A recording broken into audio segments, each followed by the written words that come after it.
This is the first screencast in which I'm going to start presenting some ideas for your advertising project. Specifically, this one is giving you some ideas on how to create an ad that might appear like in a magazine or on a poster or a billboard. And we are creating it in PowerPoint just as a convenience to presenting it in class. But PowerPoint will work just like Photoshop would work. We're going to use Photoshop images to put into the PowerPoint to construct your slideshow assignment. All right, in this slide, I want you to think back to when we talked about the power of 3 in our photography unit. And in this case, I've got 3 different focal points. I've got a large one here, second one, and the third one. And I'd like you to think of building your advertisement in like 3 parts. And what I'd like you to do is think about filling your frame with your attention getter.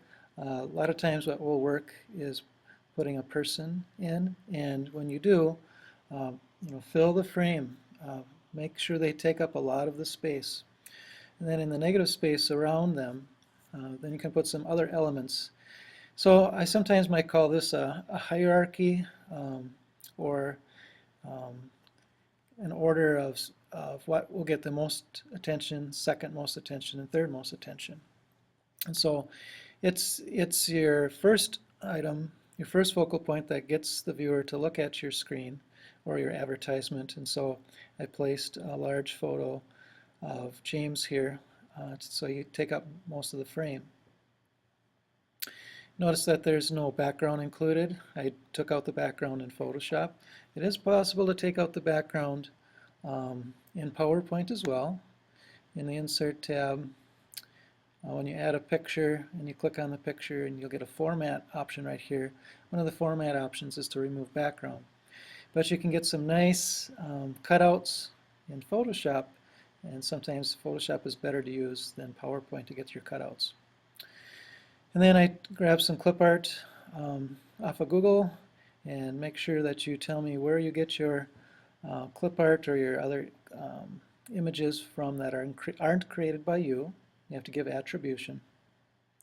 And then my third part of the hierarchy here is the product itself. Etero tag, I think that's Gatorade backwards, and I put a little slogan, your thirst desire. Now if I could improve this, I would rather have a logo here. I just put some text. So in coming tutorials, I will try to present different ways you can make logos. But in the meantime, think about designing your advertisement in 3 parts or 3 levels of attention, and fill the frame up with your focal point, making the first thing that you want the viewer to see to be very large. It doesn't have to be a person. It could simply be one letter out of a piece of text, or it could be a number that takes up a large piece of the frame. But try to have an attention getter on your slide.